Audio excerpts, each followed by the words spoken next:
నమస్కారం. Welcome to hit TV. మనం కార్తీక మాసంలో ఉన్నాం. ప్రతి ఒక్కరికి తెలుసు కార్తీక మాసం అంటే పవిత్రమైన పుణ్యమాసం, మహాశివునికి ప్రీతిపాత్రమైన మాసం. మరి ఈ మాసంలో ప్రతి ఒక్కరూ చక్కటి పూజలు చేస్తుంటారు, నోములు, వ్రతాలు, నదీ స్నానాలు ఇలా అన్ని ఆచరిస్తూ ఉంటారు. ఎన్నో దాన ధర్మాలు కూడా చేస్తూ ఉంటారు. అన్నిటికీ మించి కార్తీక పౌర్ణమి రోజు ప్రత్యేకంగా ఆచరించాల్సినటువంటి కొన్ని నియమాలు ఉన్నాయి. అవేంటో మనం తెలుసుకుందాము. ఈ రోజు మనతో పాటు ప్రముఖ ఆధ్యాత్మికవేత్త, విశ్వ నియమాల ప్రచారకర్త, motivational speaker and life coach అనేటువంటి శ్రీమతి డాక్టర్ లక్కరాజు నిర్మలమ్మ గారు ఉన్నారు. వారితో మాట్లాడదాం, అనేక గొప్ప విషయాల్ని తెలుసుకుందాం. నమస్కారం అమ్మ. నమస్తే రాధా. నిర్మలమ్మ గారు, మిమ్మల్ని కలవడం చాలా సంతోషం. చాలా హ్యాపీగా ఉంది నాన్న నాకు. మరి ఈ రోజు కార్తీక మాసం, కార్తీక పౌర్ణమి గురించి మరి ముఖ్యంగా మాకు తెలియనటువంటి విషయాలు మీరు చెప్పాలి. ఈ జనరేషన్ వాళ్ళు, అమ్మాయిలు ఎందుకు ఇవన్నీ చేస్తూ ఉంటారు, అసలు ఎందుకు దీపాలు వెలిగించాలి, ఇన్ని దీపాలు ఎందుకు వెలిగించాలి? మరి ముఖ్యంగా కార్తీక పౌర్ణమి రోజు 365 కార్తీక దీపాలు వెలిగించడం చాలా గొప్ప విషయంగా చెప్తూ ఉంటారు పెద్దవాళ్ళు. కానీ అందులో ఉన్న ఆంతర్యం ఏంటో చెప్పరు. సో అది మీరు మాకు తెలియచేయాలి. కార్తీక మాసం అంటే పవిత్రమైన మాసము, శివకేశవులకు సంబంధించినదని మన పూర్వీకులు చెప్పారు. కానీ విశ్వ నియమాలను అనుసరించి ఇది 13వ నెల, అంటే నెలల్లో మధ్య నెల అన్నమాట. మధ్య నెలలో ఏమవుతుందంటే మనకు విశ్వం నుంచి ఎనర్జీ ఈజీగా మనకు వస్తుంది. అంటే ఏంది, చంద్రకాంతి మన మీద ఎక్కువగా పడుతుంది. అంటే ఎక్కువ ఎండ ఉండదు, ఎక్కువ చలి ఉండదు, ఎక్కువ వాన కూడా ఉండదు. ఇది వాతావరణంలో వచ్చే లోపాల వల్ల వర్షం పడుతుంది తప్ప వర్షాకాలం కాదు ఇది. యాక్చువల్గా కార్తీక మాసం అనేది అటు అంటే గాలిలో, వాతావరణంలో తేమ కరెక్ట్గా ఉంటుంది. మన బాడీకి ఎంత అవసరమో అంతే ఉంటుంది. అంటే ఎండ చలి రెండు ఈక్వల్గా ఉంటాయి. అంటే ఏంటి, తెల్లవారుదామన స్నానం చేయాలన్నారు. అంటే ఏంటి, విష్ణుతత్వం గురించి. అంటే ఏంటి, ఈ విశ్వమంతా నిండి ఉన్నది గాలి, గాలిలో తేమ ఉంది. అందుకే పొద్దున్నే ఎర్లీ మార్నింగ్ స్నానం చేయమన్నారు, బావిలో నీళ్లు తీసుకొని. ఎందుకంటే రాత్రి ఉన్నటువంటి వాతావరణంలో మన బాడీకి కావలసినంత ఎనర్జీ తగ్గిపోతుంది. తగ్గిపోయినప్పుడు చల్లటి నీళ్లు మనం చేసినప్పుడు ఆ చల్లటి నీళ్లు మన బాడీలో డిహైడ్రేట్ కాకుండా ఈ నీళ్ల ద్వారా మన బాడీ నార్మల్ లెవెల్కి వస్తుంది. అందుకే నమో నారాయణ అని స్నానం చేయమన్నారు, చల్లనీళ్లు స్నానం చేయమన్నారు, సూర్యోదయానికి ముందే స్నానం చేయమన్నారు. అది టెక్నిక్. దాని తర్వాత సాయంత్రం అనేది ఏంటిది, దీపం వెలిగించాలి, ఉపవాసం ఉండాలి, చుక్కను చూడాలి అన్నారు. అంటే ఏంది, కాలం తక్కువ ఉంటుంది. అంటే పగటి కాలము తక్కువ, పగటి కాలం తక్కువ, రాత్రి కాలం ఎక్కువ ఉంటుంది. అప్పుడు ఏం చేస్తారు, సాయంత్రం 6 గంటలకు గనక చుక్కను చూసి భోంచేస్తే నెక్స్ట్ డే 6 గంటల వరకు కాలం ఎక్కువ ఉంటుంది, వాడికి డైజెషన్ అవుతుంది, బాడీకి కావాల్సిన ఎనర్జీ అంతా అందుతుంది. అది సైన్స్ ప్రకారం వాళ్ళు ఏం చేశారంటే, ఉపవాసం ఉండి కార్తీక సోమవారము అంటే ఏంది, చంద్రుడు అంటే మన ఆజ్ఞాచక్రం. ఆజ్ఞాచక్రం అనేది చంద్రుడు కాబట్టి చుక్కల్ని చూడాలి. ఆకాశం అనేది మన విశుద్ధి చక్రము. విశుద్ధి చక్రము అంటే ఆకాశము, శబ్దము అంటే ఆకాశం కదా. అలాగే మన విశుద్ధి చక్రము ఆకాశాన్ని ఇలా చూసేగానే విశుద్ధి చక్రం యాక్టివేట్ అవుతుంది. పైకి చూడగానే.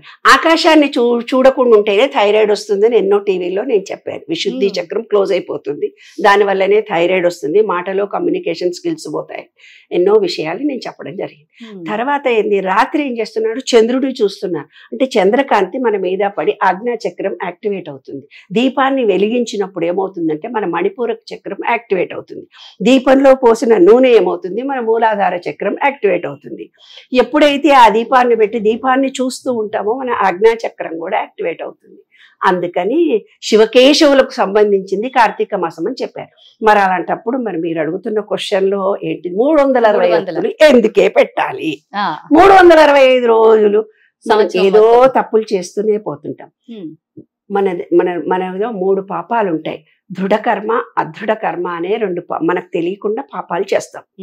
దృఢకర్మ అనేది అనుభవించాల్సిందే. అదృఢకర్మ అనే పాపం ఏదైతే ఉందో దాన్ని ఈ పూజలు, వ్రతాలు, నోముల వల్ల, అంటే ఒత్తిడి చేసి దీపం వెలిగించడం వల్ల మనం చేసిన పాపం తొలగిపోతుందని దీపం వెలిగించమన్నారు. ఆంతర్యం అది. అయితే ఏంటి, 360 అయితే ఇంకోటి 3 పాపాలు ఉన్నాయి. దృఢకర్మ, అదృఢకర్మ. దృఢకర్మ ప్లస్ అదృఢకర్మ కలిసి ఉంది. ఈ వీటిని తొలగించుకునే మార్గంగా ఒక్కొక్క ఒత్తి అంటే ఉల్లి పొరలుగా ఉన్నట్టుగా మన ఆరా క్లోజ్ అయిపోవడానికి కారణం ఏంటంటే మనం చేసుకున్నటువంటి పాపాలు. ఏ పాపాలని వాళ్ళు అన్నారు, ఏదో బ్యాడ్ థింకింగ్ అని నేను అంటాను. పాపాలు మనకు తెలియదు కదా. మన ఆరా క్లోజ్ అవుతుంది అంటే పంచభూతాల నుంచి మనం డిటాచ్ అయి ఉంటున్నాం కాబట్టి మనకు ఆరా క్లోజ్ అయింది అనేది నా విశ్వ నియమాల విశ్వరహస్యం ప్రకారం. కాబట్టి ఏంటి, ఈ ఆరా క్లోజ్ అయిపోయినప్పుడు ఈ ఒత్తిని ఏదైతే మనం చేస్తూ వెలిగిస్తున్నామో ఆ అదృఢ కర్మ ఏదైతే ఉందో అదృఢ కర్మ మనకు తొలగిపోతుంది. అయితే ఇవాళ రేపట్లో ఒత్తులు మనం ఏం చేయం, రెడీమేడ్ గా అంటే వస్త్రదానం చేస్తాము. కాబట్టి వస్త్రదానం ఈ కాలంలో మనం చాలా ఎక్కువ చేస్తాం. వస్త్రాల దానం చాలా చేస్తారు, ప్రతి ఒక్కళ్ళు చేస్తారు. ఆ దానం ద్వారా కూడా ఈ 300 అప్పటి కాలంలో ఇంత డబ్బులు ఉండడం విచ్చలవిడిగా ఇన్ని రకాలైన డ్రెస్సులు ఉండేవి కావు, వేల సంవత్సరాల క్రితం. అందుకే వాళ్ళు దీపాన్ని ఒత్తిని చేతితో తయారు చేసి పెట్టమని. ఈ అదృఢ కర్మ అనే పాపాలు మనం తెలిసి తెలియక చేసినవి పుణ్య కార్యాల వల్ల, ఒకళ్లకు మంచి చేయడం వల్ల, మనకు సంబంధం లేని విషయంలో ఒకళ్ళకి సహాయ సహకారాలు అందించడం వల్ల, దానం చేయడం వల్ల తొలగిపోతుంది.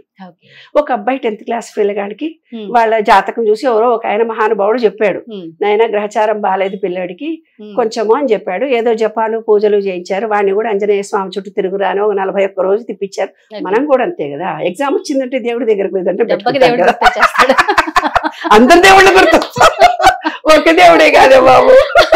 ఎగ్జామ్ హాల్లో కూర్చున్నప్పుడు ప్రతి స్టూడెంట్ కి కూడా ఆ పెన్ను పట్టుకుని మొత్తం సకల దేవుళ్ళు గుర్తొచ్చేస్తారు, ముల్లోకాలు గుర్తొచ్చేస్తుంటే ప్రదక్షిణలు చేసేస్తుంటారు. అబ్బా ఇదొక్కటి గట్టెక్కితే చాలు, అది సంగతి. కాబట్టి దేవుడి ప్రదక్షిణాలు దేవుడి దగ్గర చేసి వస్తాడు. అయితే ఎగ్జామ్ హాల్ దాకా పోతాడు. ఆ చివరి రోజున వాడికి యాక్సిడెంట్ ఏదో జరిగి పెన్నుతో పరీక్ష రాయలేడు, జ్వరం వస్తుంది. అంటే 35 మార్కులు 36 బదులుగా 1 మార్క్ తక్కువ వస్తుంది. లేదా ఆ పరీక్ష పేపర్లోనే ఏదో తప్ప ఆన్సర్గా వాడికి కనిపించి తక్కువ రాస్తాడు, 35 మార్కులు వస్తాయి. అంటే ఈ అదృఢ కర్మ ద్వారా ఎగ్జామ్ హాల్ దాకా పోతాడు కానీ లాస్ట్ ఎగ్జామ్ లో 1 మార్కులో ఫెయిల్ అవుతాడు. ఆ విధంగా మనం చేసినటువంటి తెలిసి తెలియక ఎన్నో తప్పులు ఎన్నో పాపాలు చేస్తూ వాటిని తొలగించుకునే మార్గాన్ని అతి సులభంగా మన వేద మహర్షులు పూజ్యులు వాళ్ళంతా ఇలా పెట్టారు. నూనెలో దీపాలు వెలిగించాలి 360 ఒత్తులు. అది శివుడి సాన్నిధ్యంలో వెలిగిస్తే కనీసం ఆ రోజన్నా ఆ పద్ధతితోటన్నా శివాలయానికి వెళ్తారు కదా కంపల్సరీ అని. అర్థమైందా? అందుకని 360 ఒత్తులను నానపెట్టి ఆ రోజు శివాలయంలో మనం వెలిగిస్తాం. ఏ వయసు వారు వెలిగించాలి? ఏ వయసు వాళ్ళన్నా వెలిగించవచ్చు, అందరూ వెలిగించవచ్చు, ఎవరు ఏం కాదు. చంద్రకాంతి వస్తుంది 360 రోజులు. అంటే చిన్న చిన్న చేసిన పాపాలు తొలగిపోవడానికి చేస్తాం. 360 రోజులు సంవత్సరానికి కదా నాన్న. సంవత్సరంలో ఏ రోజున దీపం పెట్టకపోతే ఈ ఒత్తి, ఎందుకంటే ఆటంకాలు కలుగుతాయి మహిళలకు, కానీ ఏదో షష్ఠి వస్తుంది, ఏదో కారణం చేత వస్తుంది. కాబట్టి 365 రోజులు వెలిగించమన్నారమ్మా. అది నీళ్లలో వదిలిపెట్టమన్నారు. నీళ్లు అనేది వైబ్రేషన్ కలిగినటువంటి దీపం ముందుకు పోతున్నట్టుగా మన జీవితం కూడా వెలిగిపోవాలి, ముందుకెళ్ళాలనేది దానంతర రహస్యం. తప్పకుండా. Thank you very much. Hit TV app, ఇందులో short news, live news, entertainment shows, movies, digital magazines తో పాటు మీ జిల్లా వార్తలను కూడా ఫ్రీగా చూడొచ్చు.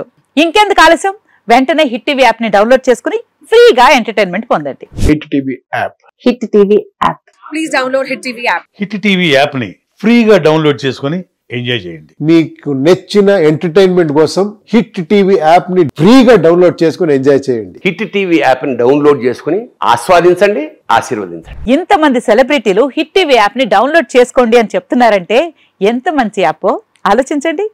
అమెరికా అమెరికా అమెరికా అమెరికాలో చదవాలనుకునే వాళ్ళకి విశ్వసనీయమైన పేరు మన శౌర్య కన్సల్టెన్సీ. UK లో 1 year masters, UK లో 1 year masters, 2 years work permit up to 5 years visa. Contact Saurya Consultancy. Contact 89851 89851.